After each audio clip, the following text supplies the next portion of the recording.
ज़िंदगी जीना आसान नहीं होता, उसे आसान बनाना पड़ता है। चलो इसी सोच के बात करते हैं। मैं अंजलि स्वागत करती हूँ आप सबका अपने YouTube चैनल पर। आज का हमारा टॉपिक है कि महिलाएं अपने लिए टाइम नहीं निकाल पाती, अपने लिए परवाह नहीं कर पाती। मैं अपने लिए टाइम कैसे निकालूं, अपनी परवाह कैसे करूं, अपने आप से प्यार कैसे करूं, लेकिन मेरे पास तो टाइम ही नहीं है। खुद के लिए मेरे पास टाइम ही नहीं है। आजकल की मेन लेडीज़ की यही प्रॉब्लम है कि उनके पास अपने लिए टाइम नहीं होता। तो चलो आज हम इसी प्रॉब्लम का सोल्यूशन करते हैं और ढूंढते हैं कि हमारे पास टाइम कहाँ कहाँ हो सकता है। अपने आप को थोड़ा थोड़ा करके बांटो। समझाती हूँ। जैसे कि मान लो कि आप एक माँ हो, एक बेटी हो, एक बहू हो, एक पत्नी हो और एक औरत भी हो। तो जब आप अपने काम को थोड़ा थोड़ा करके बांटेंगी ना, मतलब मान लीजिए आप सुबह उठती हैं, आपने खाना बनाया, खाना बना के पति का टिफ़िन पैक किया, बच्चों का टिफ़िन पैक किया। बच्चों का टिफ़िन पैक करने के बजाय, पति का टिफ़िन पैक करने के बजाय पति को अपने साथ उठाओ, ताकि जब वो आपके साथ उठें तो वो भी अपना काम कंप्लीट कर सकें और आप भी अपना काम कंप्लीट कर सको। और दोनों वर्किंग हैं तो ये बहुत ज़रूरी है कि दोनों साथ उठें और वो आपकी हेल्प करें। और अगर वर्किंग नहीं है, हाउसवाइफ हैं, तो भी मैं कहूँगी आप साथ उठेंगे तो इनफैक्ट आप अगर खाना बना रही हैं तो पैक करने का काम अपने हस्बैंड से करवा सकती हैं। अगर आपको बच्चों को सुबह फ्रूट्स देने होते हैं तो फ्रूट्स कटवाने का काम अपने बच्चों से करवा सकती हैं।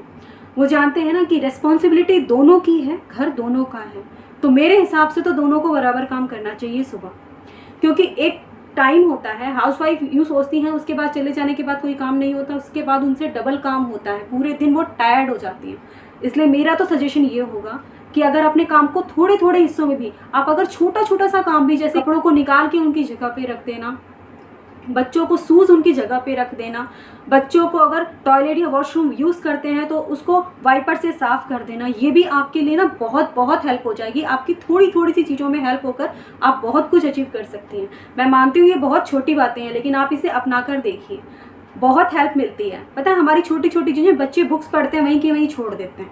अगर आप ये थोड़ी थोड़ी सी चीज़ें ना उनको समझाने लगेंगी, मैं ये नहीं कहती कि डांट डपट के समझाएं या लड़कर समझाएं, आप ऐसे कह सकती हैं प्लीज़ अपना टिफ़िन पैक कर लीजिए, प्लीज़ अपने लिए फ्रूट्स काट लीजिए। जब आप ऐसे बोलेंगी ना तो वो ना चाहते हुए भी करेंगे, बच्चे भी करेंगे, बच्चों को भी हम ऐसा कह सकते हैं तो बच्चे भी करेंगे। लेकिन आपको अपनी सोच बदलनी होगी, क्योंकि हमेशा हम गुस्से से हर काम नहीं करवा सकते।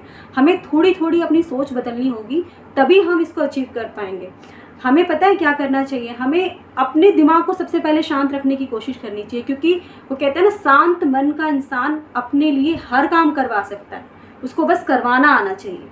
तो अगर ये छोटे छोटे चीज़ भी आप बच्चों से या अपने हस्बैंड से करवाना शुरू करेंगी ना तो आपके लिए बहुत हेल्प होगी और आप अपने लिए टाइम निकाल पाएंगे। दिमाग का ढक्कन खोलो, इसका मतलब क्या है मैं समझाती हूँ। आप मान लीजिए आप एक कॉलोनी में रहती हैं जहाँ पे 10 घर हैं। 10 घर की लेडीज़ अगर हस्बैंड चले जाते हैं, बच्चे चले जाते हैं, उसके बाद करती क्या है? गॉसिपिंग। मेरे हिसाब से ये सबसे बेकार काम होता है। मान लो 10 लेडीज़ में से एक लेडीज़ की जॉब लग गई या उसने कोई काम करना शुरू कर दिया तो वो सुबह निकली नहीं कि उसके पीछे शुरू हो जाते हैं, वो ऐसे कपड़े पहन के गई थी, उसने ये बोल दिया था, उसके बच्चे तो ऐसे चले जाते हैं, उसके हस्बैंड को टिफ़िन नहीं देती वो।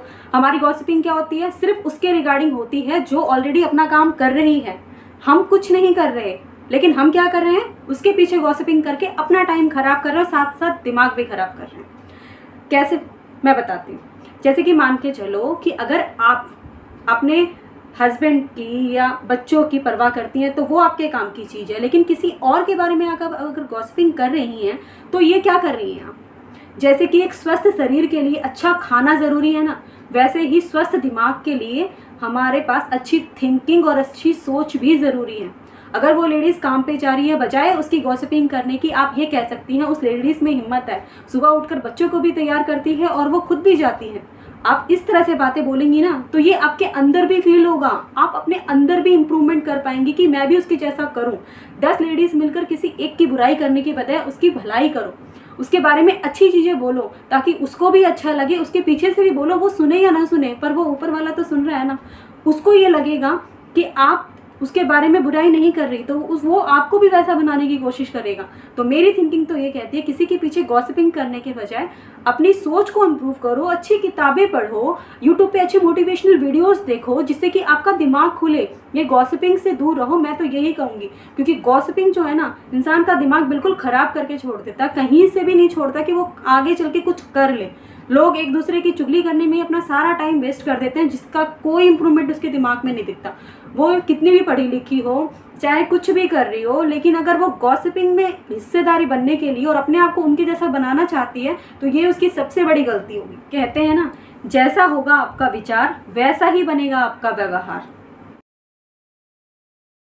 हमारी सोच एक नहीं है, हमें भगवान ने हम सबको अलग अलग बनाया है, सबकी सोच अलग अलग है। तो क्यों हम दूसरों की कॉपी करने की कोशिश करें कि वो ये कर रहा है तो मैं भी करना शुरू कर दूं, वो ये कर रही है तो मैं भी करना शुरू कर दूं। क्यों करते हैं ये सब? अगर हम कॉपी पेस्ट बनेंगे तो कभी भी ज़िंदगी में ना आगे नहीं बढ़ पाएंगे। पता है, हम कॉपी पेस्ट में वो करने लग जाते हैं जो हम हैं ही नहीं, क्योंकि कॉपी पेस्ट बनने की आदत जब आप छोड़ोगे तभी आप ज़िंदगी में आगे बढ़ पाओगे। हमारे बच्चे हैं, आज हमसे ही सीखते हैं। मान लो आज हम किसी को देखकर, किसी लेडीज़ को देखकर उसके पीछे कमेंट पास करना शुरू करेंगे और बगल में हमारी बेटी खड़ी है, तो कल के उसके अंदर भी वही चीज़ें दोहराएगी जो आप करोगी। तो इसीलिए हमें कॉपी पेस्ट बनने से हमेशा रुकना चाहिए। भगवान ने बनाया है हम सबको अलग अलग, तो क्यों नहीं हम सोच पाते अलग अलग। ना कहने की आदत डालें। हम हमेशा हाँ नहीं कह सकते हर चीज़ को। जब हम ना कहेंगे तो उनको भी लगेगा, वो हमारी भी रेस्पेक्ट करेंगे। हमारे ना का अगर कोई कारण ही नहीं जानना चाहता तो उस व्यक्ति को ना कह देना ही बेटर है। क्योंकि कई बार ऐसा होता है आपका मन नहीं करता किसी काम को करने का, लेकिन आप उसको करने पे मजबूर हैं कि आपको करना होगा। कभी कभार के लिए ये ठीक है, लेकिन आप हमेशा अगर उसको हाँ कहती रहेंगी ना तो उसको आदत पड़ जाएगी कि ये तो मेरे हर बात को ना हाँ कहती है, और फिर वो आपसे और वैसे ही हाँ की उम्मीद रखेगा। तो स्टार्टिंग होने से पहले ना कर दो, क्योंकि ना कर दोगे तो आप वहीं बुरे बनोगे, लेकिन आगे जाके ना करोगे तो आपकी सारी अच्छाइयों पे पानी फिर जाएगा और वो व्यक्ति फिर भी आपकी कदर नहीं करेगा। तो हमें ना कहने की आदत डालनी होगी अगर आपने आपको जिंदा रखना है, अपनी इच्छाओं को जिंदा रखना है। तो को भूल जाओ। पता है क्यों कह रही हूँ ये? मानती हूँ ये बहुत मुश्किल है, आसान नहीं है पास्ट भूलना, और किसी के लिए भी नहीं है, मेरे लिए भी नहीं है। आपको पता है प्रेजेंट आज का टाइम है, मान लें कल आपके साथ बहुत बुरा हुआ और आप उस चीज़ को लेकर बैठी रहेंगी ना, तो आप प्रेजेंट में भी कुछ नहीं कर पाएंगी कि भाई अभी मेरे को क्या करना है, आप उस चीज़ के बारे में सोच ही नहीं पाएंगी। प्रेजेंट में अगर कुछ अच्छा करना है और फ्यूचर में उसका रिजल्ट देखना है तो सबसे पहले अपने पास्ट को भूल जाओ, बिल्कुल भूल जाओ। मैं तो ये कहूँगी, और एक अच्छा सा तरीका बताती हूँ क्योंकि ये मैं भी अपनाती हूँ, मुझे लगता है ये कम्प्लीटली वर्क करेगा। जब भी आपको पास्ट की थिंकिंग आने लगे ना कि मेरे साथ ऐसा बुरा हुआ था, मेरे साथ ऐसे बुरा हुआ था, मेरे पति ने ऐसा बोला, मेरी सास ने ऐसा बोला, जब बातें ऐसी आ जाती हैं ना तो पता है हमें क्या करना चाहिए? जस्ट उसी टाइम फ्यूचर के बारे में सोचने लग जाओ कि मेरे फ्यूचर में ऐसा होने वाला है, मेरे फ्यूचर में ऐसा होने वाला है, मैं कल ये करने वाली हूँ। आप आज शुरुआत करेंगे ना तो देख लेना आप पास्ट को ज़रूर भूल पाएंगे। अपने आप को इतना बिजी कर लो कि पास्ट आपको याद ही ना आए। ये मैं खुद भी अपनाती हूँ, क्योंकि मुझे लगता है कि अगर प्रेजेंट को अच्छा करूँगी तो फ्यूचर अच्छा होगा, और पास्ट के बारे में सोचती रहूँगी। पास्ट को सोचना पता है क्या है? हाथ में जलते हुए उस कोयले की तरह है जिसको लेकर हम बैठे हैं और उससे हमारा ही हथेलियाँ जल रही हैं, इसके अलावा और कुछ नहीं हो रहा। तो पास्ट को भूलना बहुत ज़रूरी है अगर आपको अपने आप की रेस्पेक्ट करनी है तो। अब आपने जाना कि आप अपनी परवाह कैसे कर सकती हैं। पता है काफ़ी गलतियां ना हम में होती हैं, हम दूसरों में निकालने की कोशिश करते हैं। काफ़ी कुछ हम में ख़राब होता है और हम दूसरों में निकालने की कोशिश करते हैं। मैं सबका नहीं कह रही कि सब ऐसे होते हैं, लेकिन ज़्यादातर लोग ऐसे होते हैं जो खुद की गलतियाँ नहीं दिखती, लेकिन हमेशा सोचते रहते हैं कि दूसरे में ये कमी है, दूसरे में ये कमी है, बच्चे ख़राब है, पति ख़राब है, सब ख़राब है। हम में भी कुछ खराबियां हैं। अगर हमें अपने लिए टाइम निकालना है तो दूसरों की रेस्पेक्ट करनी होगी। मतलब आप अगर रेस्पेक्ट पाना चाहती हैं ना तो सबसे पहले दूसरी लेडीज़ को रेस्पेक्ट देना सीख लीजिए। जब आप रेस्पेक्ट देना सीख लेंगी ना तो आपको रेस्पेक्ट अपने आप मिल जाएगा। विचार ये निकाल फेंकें मन से, क्यों ना दूसरों के बजाय शुरुआत करें खुद से। चलो इसी सोच के साथ आज मैं इस एपिसोड का एंड करती हूँ और आप लोगों से ये गुजारिश करती हूँ, प्लीज़ मेरे चैनल को लाइक एंड सब्सक्राइब जरूर कीजिएगा। अगर आप लोगों को मेरी सोच अच्छी लगती है तो मैं ऐसे ही मोटिवेशनल वीडियो आप लोगों के लिए और लाती रहूँगी। Thank you so much for watching my video.